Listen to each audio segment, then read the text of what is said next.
much things are happening in Jonathan's life. Jonathan is now in deep thoughts. It's like darkness is roving all over him, all over his house and his thoughts. And now the daughter is asking for her rights, or what he promised. He promised her, yet they had nothing to. He had nothing to do. He has nothing to offer. Now, at the same time, the young girl is here talking to his father in Howley, but was this really right for Benny to speak to her dad like that? At the same time, Clara put some sense in her by telling her that is your father. You don't have to reply her or to answer her like that. And the end of Emeka and Debbie is soon coming to pass, because John Hanks and his investigator are trying so much hard to see that they sue the hotel, and the hotel manager has to explain why was the light or the cameras off that very day. So much things have happened in episode 34. And this time around, I'm calling you to please subscribe to this channel, like, share, and comment. Tell me where you're watching from, and tell me what you think about Clara's reaction over Benny. Was it really right for her to put some sense in him, or you think that no, Clara went too far to do this to her daughter? Oh, and tell me, do you think that Jonathan will be able to bounce back to pay to reach to the obligations of his daughter? And do you think that Benny was really right to the way he answered his dad? Okay, tell me in the comment section, what do you think about all these shenanigans, what went around, and let's dig into it. Now, this looks like life is becoming so hard for Jonathan and his household. All over everything, all over thoughts in his house. Now, when he looks up, he saw his daughter coming down on the stairs, and he asked, "My sweetheart, are you still awake?" She said, "Yes, Dad, I'm still awake. We need to talk. We need really to talk." And she said, "Okay, sweethearty, we should talk. I'm here." And their daughter said, "Dad, when will this stop? When will this stop? And are we going to stay like this? You promised me to take care of me and give me everything I want if I come against my mother. Now she has gone, and now I have nothing to offer. You have nothing to offer. Everything you say is not coming to pass. The promises you promised, they are not coming to pass." And Jonathan said, "I know, my dear. I know everything is not right, but trust me, I'm trying to look for a job, but there is no job there. Jobs are scarce these days. I've written a lot of applications. I'm not sitting. I'm trying to do everything I'm trying to do or to find solution to this thing." And Debbie was like, "No, Dad, you try and do it, because I don't want to go and run into my mother because of what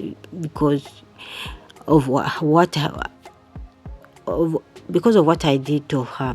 I don't want to go back to run into her hands. But if you cannot provide for me, trust me, I will go back to my mother and I will go back to my mother." And Jonathan was like, "Please, don't say that." And the daughter was like, try me and you will see that I'm very serious about it."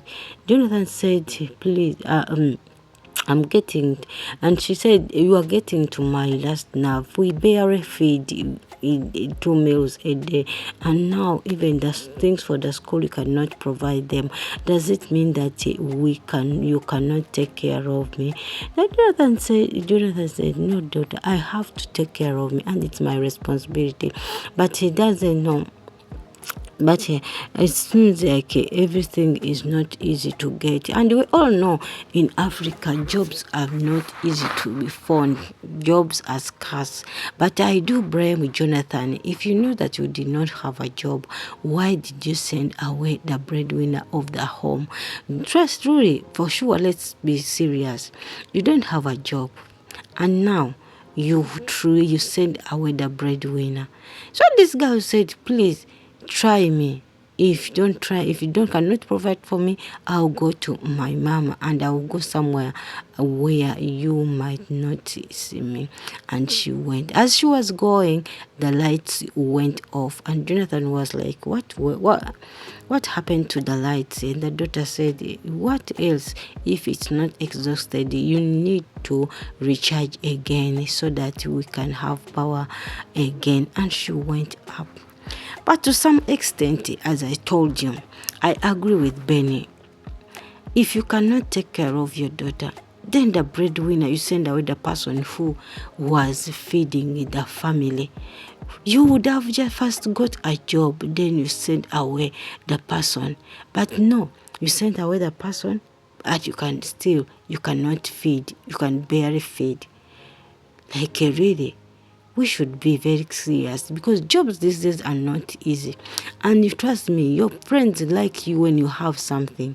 If you don't have something, they cannot even easily help you, because you have nothing to offer. Now, I send greetings to you, all my dear sisters out there, people who come and watch my videos, people from Ghana, Nigeria, Botswana, people from West Africa, people from East Africa, people from North America, people from South America, people like those who like and comment. I do really appreciate, and I don't take your love for granted. I do really appreciate. May God bless you. May God see you through in everything you do. Then the next day, Benny was here sleeping, relaxing, and here comes his dad, and his dad knocked on her and said, Benny, can you wash my clothes? I want you to wash my clothes. Benny said, what? She said, yes, I want you to wash my clothes, because no power and the washing machine. We cannot use the washing machine since there is no power. And Benny said, Dad, I'm not going to wash your clothes. And the father was like, what? You are not going to wash my clothes? And me, I cannot also wash my clothes. She said, no, Dad, this is not going to do it. I'm not going to do it, because even when Mom was here, she was the one washing for me, and I was not washing the clothes. And the dad is like, you are going to wash it by force, because I'm your father. You cannot speak to me like that. And Benny stood up and said, I'm not going to wash your clothes.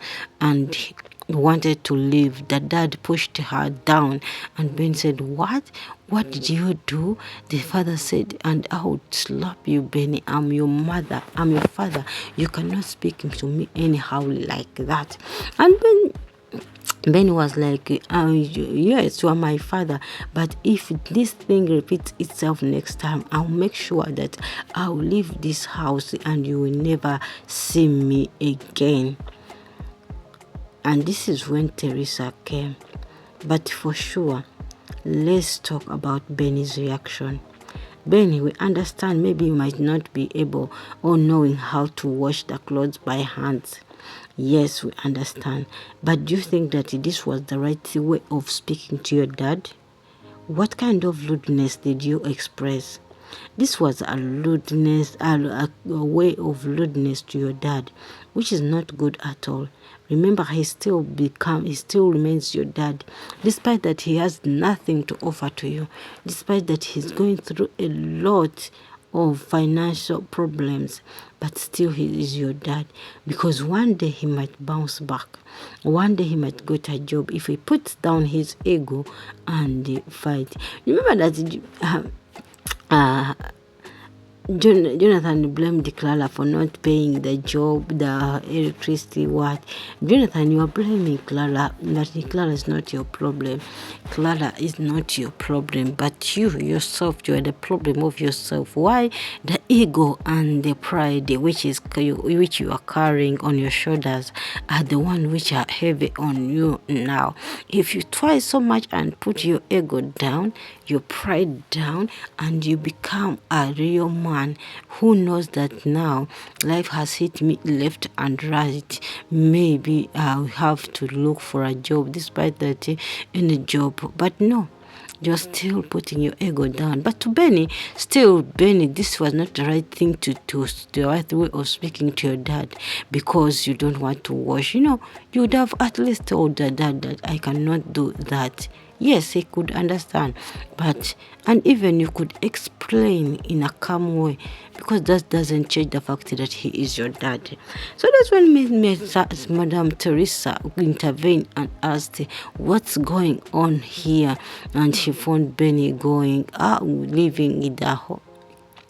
leaving the place, and he said, what is going on there? Then Mr. Jonathan told Teresa that, is it not Benny? See this young girl, she talks to me anyhow. I just and say, what did you tell her? She said, even you are auntie, you have had to teach this girl a lesson. And I'm like, and Teresa was like, please, don't put me into your problems. You are into your problems of your few failing to take care of ruthless and motherless daughter of yours. By the way, what's the problem? And then Jonathan, please just know that this young girl is right. You have failed to bargain with her. She is young and she has so much things to have. And trust me, Benny is young. She needs so much to get from Jonathan, but she cannot get it. You get it? Jonathan, you should understand your daughter sometimes. She has a lot she needs as a young girl, but you cannot offer. But still, we cannot say that she has to reply you like that. And Teresa said, then tell me. Then Jonathan said, is it that you want to tell me that I cannot take care of my daughter? Teresa said, no, that's not what I've said. But try and check yourself. Then she asked what was going on. What made you to shout, you and your daughter? He said, no. I told this girl to wash my clothes, and see what she did. She just said she cannot do it. And I said, it's okay, I'll do it. It's okay, I'll do it. And she took the clothes and washed it. But to my surprise, Teresa, why are you doing all this? Why are you doing all this? There's a question mark on Teresa. Should we worry about Teresa in being in Jonathan's marriage? Could she have come to find her way in? Or she is just trying to be a nice woman who she is? Just tell me. Now, I send greetings to you guys everywhere you're watching from. People from Guyana, people from North Carolina, people from Dubai, Turkey, Saudi Arabia, people from Uganda, Tanzania, and Kenya, wherever you're watching from. I do really appreciate you all. Now, when Benny left, she went to Clara's house, and Clara was like, now, what happened? Tell me whatever happened. And Benny started, is it not that? That is the one who this time. And she said, what has she done to this time around? She said, is Dad telling me to wash his clothes? I did not accept to wash it. And Clara gave her a big slap. I'm sure she warmed her brain. And she told her, Benny, how many times have I been telling you to stay away from my problems and your dad? You shouldn't have replied your dad like this. And Ben was like, that mom, you slapped me because of that man. He said, yes, he is still your dad. I did not train you like that. Benny, I did not brought you up like that. You should know that your dad is your dad. And anytime this man might bounce back and still remains your dad. Ben could not listen to it and said, Benny, you should listen to your dad. My problems with your dad, you should not intervene in, because Ben said, I was just trying to protect you. I was just trying to support you. And she said, no need to support me. My differences with your dad does not contain you. It's just because of me. You have to still remain respecting your dad. Wow. I like the way Clara stand up when Benny mess up. Yes, Jonathan is not really taking care of you, Benny, but that does not still change the fact that he is your dad. Speaking to your dad like in that ruthless and mannerless way does not even make you a good child. The difference between your mother and your father are just they are different. They are elders difference, not for you children. For you, what you have to do is to see that you concentrate and decide, give them respect until they do come back together. But disrespecting the man, your father, is not really making sense at all. Thank you guys for joining this family. But for Clara, big up. You are truly an African mother. That despite that this girl is on your side, you have to show her that you are the mother who does not promote who did not bring up a mannerless girl. Yes, you are trying to show your father a lesson, but it's not the right way. You can do it better without doing this. I love you guys. God bless you. Let's meet in a new video. Bye bye.